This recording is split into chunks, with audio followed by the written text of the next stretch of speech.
इस वीडियो में मैं आपसे बात करने जा रहा हूं। बहुत साथियों को ये डाउट है कि हमें कैसे पता चलेगा कि फोर्थ ग्रेड एग्जाम के 9 मार्च से डॉक्यूमेंट वेरिफिकेशन शुरू हो रहे हैं, लेकिन इस बीच आपका डीवी कहां पर और कौन सी डेट पर होगा ये आपको कैसे पता चलेगा। तो मैं आपको बता देता हूं, विभाग द्वारा आज, कल या परसों के अंदर अंदर डॉक्यूमेंट शेड्यूल को लेकर इंस्ट्रक्शन और आपकी डेट, कौन सी जगह, लोकेशन, ये सब जारी कर दी जाएगी और उसके बाद आपको पता चल जाएगा कि आपका डीवी कौन से मंडल में, किस समय और कौन सी डेट में आयोजित किया जाएगा।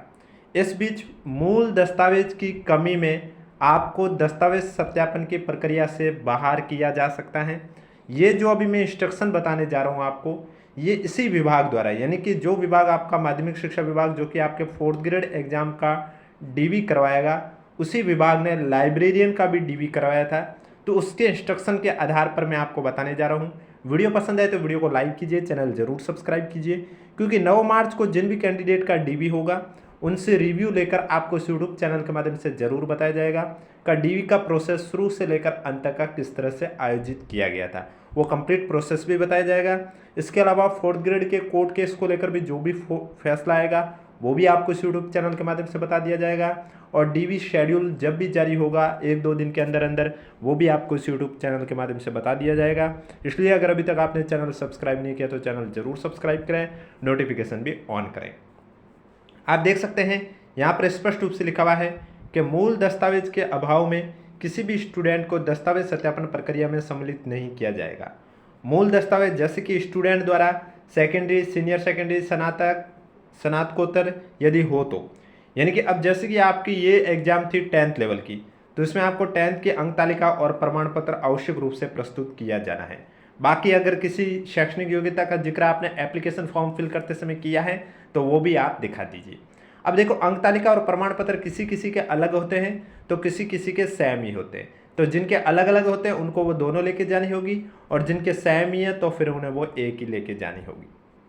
इसके अलावा फोटो और हस्ताक्षर को लेकर यहाँ पर लिखा हुआ है कि विस्तृत आवेदन पत्र यानी कि स्क्रूटनी फॉर्म और अटेस्टेशन फॉर्म में जहाँ भी फोटो लगाई जानी है वहाँ फोटो लगावे, और जहाँ हस्ताक्षर किए जाने हैं वहाँ पर हस्ताक्षर आवश्यक रूप से करें।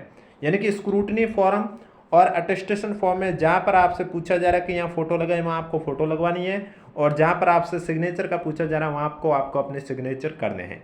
अब जाति प्रमाण पत्र और मूल निवास प्रमाण पत्र के बीच में बहुत साथियों को डाउट है, आर्थिक रूप ईडब्ल्यूएस सर्टिफिकेट को भी लेकर डाउट है कि किसके नाम का बना होना चाहिए। तो आप देख सकते हैं यहाँ पर लिखा हुआ है, जाति प्रमाण पत्र राजस्थान राज्य के मूल निवासी SC, ST, OBC, MBC श्रेणी के स्टूडेंट के राजस्थान सरकार के निर्धारित प्रपत्र पर पिता के नाम के आधार पर जारी प्रमाण पत्र मान्य होंगे। यानी कि आपका जाति प्रमाण पत्र पिता के नाम का बना होना चाहिए, वो भी आपका मान्य होगा, दूसरे कोई मान्य नहीं होगा। अब महिला स्टूडेंट की बात करें तो महिला स्टूडेंट भी पिता के नाम से जारी प्रमाण पत्र ही विभाग को प्रस्तुत करें। विज्ञापन पे उल्लेख के अनुसार कार्मिक विभाग के परिपत्र क्रमांक इतने के अनुसार SC, ST, OBC, MBC और EWS से कमजोर वर्ग के स्टूडेंट को आरक्षण का लाभ लेने हेतु जाति प्रमाण पत्र, अब जैसे कि ये तो आपके लाइब्रेरियन एग्जाम की बात हो रही है, तो इसी तरह आपको यहाँ पर फोर्थ ग्रेड एग्जाम लिखा हुआ आ जाएगा, हेतु ऑनलाइन आवेदन की अंतिम तिथि तक जारी किया हुआ प्रस्तुत करना होगा। आवेदन की तिथि के बाद का प्रमाण पत्र होने पर कार्मिक विभाग की अधिसूचना इसके अनुसार शपथ पत्र प्रस्तुत करें। यानी कि आपका जाति प्रमाण पत्र अगर एप्लीकेशन फॉर्म की लास्ट डेट के बाद का बना हुआ है तो आपको उसके साथ शपथ पत्र भी देना होगा। और दूसरी बात, आपका जाति प्रमाण पत्र पिता के नाम के आधार पर बना हुआ ही मान्य होगा। अगर किसी महिला स्टूडेंट ने अपने पति के नाम के आधार पर बनाया है तो वो मान्य नहीं होगा। EWS की बात करें, आर्थिक कमजोर वर्ग की, तो इसमें लिखा हुआ उक्त श्रेणी के स्टूडेंट राजस्थान सरकार के द्वारा नियम के अनुसार निर्धारित प्रपत्र में सक्षम स्तर से जारी प्रमाण पत्र प्रस्तुत करें। महिला स्टूडेंट भी पिता के नाम से जारी प्रमाण पत्र विभाग को प्रस्तुत करें। अन्य राज्य से विवाह उपरांत राजस्थान में प्रवासित EWS की महिलाएं स्टूडेंट द्वारा पिता के नाम से जारी EWS प्रमाण पत्र जिसमें पति के नाम का भी अंकन होगा, अर्थात प्रमाण पत्र में पिता व पति दोनों का नाम अनिवार्य है, प्रस्तुत करना अनिवार्य होगा। अब देखो, EWS सर्टिफिकेट है वो आपको महिला स्टूडेंट को भी पिता के नाम से बना हुआ होना चाहिए, लेकिन अगर कोई महिला अन्य राज्य से है तो फिर उन्हें उनके प्रमाण पत्र में पिता और पति दोनों का नाम होना अनिवार्य है। विधवा श्रेणी की बात करें तो इसमें आप देख सकते हैं उक्त श्रेणी की महिला साक्ष्य के रूप में पति के मृत्यु प्रमाण पत्र के साथ विवाह पंजीयन प्रमाण पत्र या पति पत्नी की कोई संयुक्त आईडी, राशन कार्ड, आधार आईडी या वोटर आईडी जो भी अन्य प्रमाणित दस्तावेज संलग्न करें जिसमें पति पत्नी होने का जिक्र हो। इस श्रेणी की महिलाओं द्वारा पुनर्विवाह किए जाने या नहीं किए जाने के संबंध में फोटो युक्त हस्ताक्षरित घोषणा पत्र भी संलग्न करें। यानी कि जिन्होंने विधवा कैटेगरी से फॉर्म फिल किया है उन्हें अपने पति के मृत्यु प्रमाण पत्र के साथ साथ ऐसा कोई प्रमाण पत्र भी प्रस्तुत करना होगा जिससे ये प्रूफ हो सके कि ये दोनों पति पत्नी थे। और इसके अलावा अगर आपने पुनर्विवाह किया है या नहीं किया है इसके संबंध में भी आपको एक फोटो युक्त हस्ताक्षरित घोषणा पत्र भी संलग्न करना होगा, तभी आपको इस कैटेगरी का बेनिफिट मिलेगा। विवाह परित्यक्ता तलाकशुदा की बात करें तो उक्त श्रेणी के स्टूडेंट द्वारा सक्षम न्यायालय से जारी तलाक की डिग्री आवश्यक रूप से प्रस्तुत करें। पति पत्नी की कोई संयुक्त आईडी भी संलग्न करें।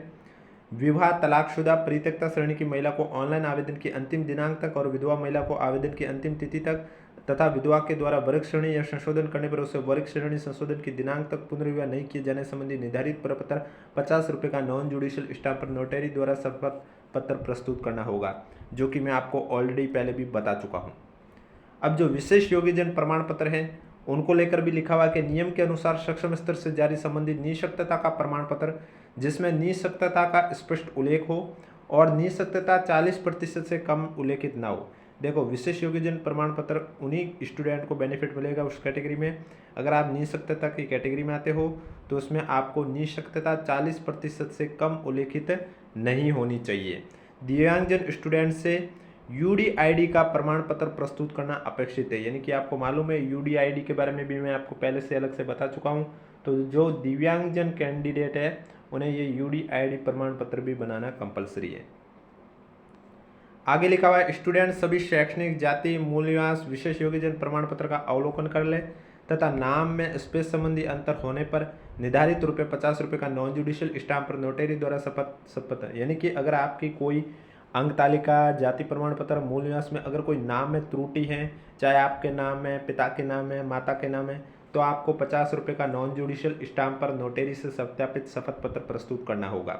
ऑनलाइन आवेदन में अंकित नाम और 10वीं की अंक तालिका में अंकित नाम में स्पेलिंग में त्रुटि होने पर निर्धारित 50 रुपये का नॉन जुडिशियल स्टाम्प पर नोटरी द्वारा सत्यापित शपथ पत्र प्रस्तुत करें। यदि नाम में परिवर्तन करा लिया गया तो स्टूडेंट गजट पत्र आवश्यक रूप से लेकर आए। अगर आपने नाम में परिवर्तन करा लिया है तो भी स्टूडेंट है वो गजट पत्र है वो आवश्यक रूप से लेके आए।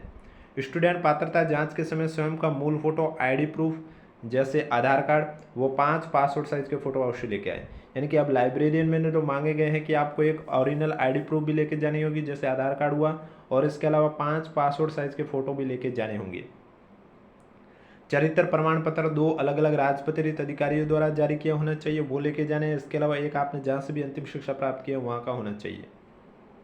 स्टूडेंट पर लागू होने वाले वांछित शपथ पत्र भी प्रस्तुत करने होंगे। दस्तावेज सत्यापन हेतु स्टूडेंट निर्धारित समय से 30 मिनट पूर्व काउंसलिंग स्तर पर उपस्थित हुए, अन्यथा स्टूडेंट को सत्यापन प्रक्रिया से वंचित कर दिया जाएगा। इस उत्तर कोई अवसर दे नहीं होगा जिसकी समझ जिम्मेदारी स्वयं स्टूडेंट की होगी। आपको जिस समय बुलाया जा रहा है, जैसे कि अगर आपके नाम के आगे डेट दे रखी उसके आगे 10 AM लिखा हुआ है तो आप 9:30 वहाँ पर पहुँच जाए। दस्तावेज सत्यापन हेतु उपस्थित होने वाले स्टूडेंट को माध्यमिक शिक्षा विभाग द्वारा कोई दैनिक भत्ता देनी होगा। यानी कि आपको कोई भी दैनिक भत्ता नहीं दिया जाएगा, वहाँ पर आप उपस्थित हो रहे इसके लिए आपको कोई खर्चा नहीं दिया जाएगा।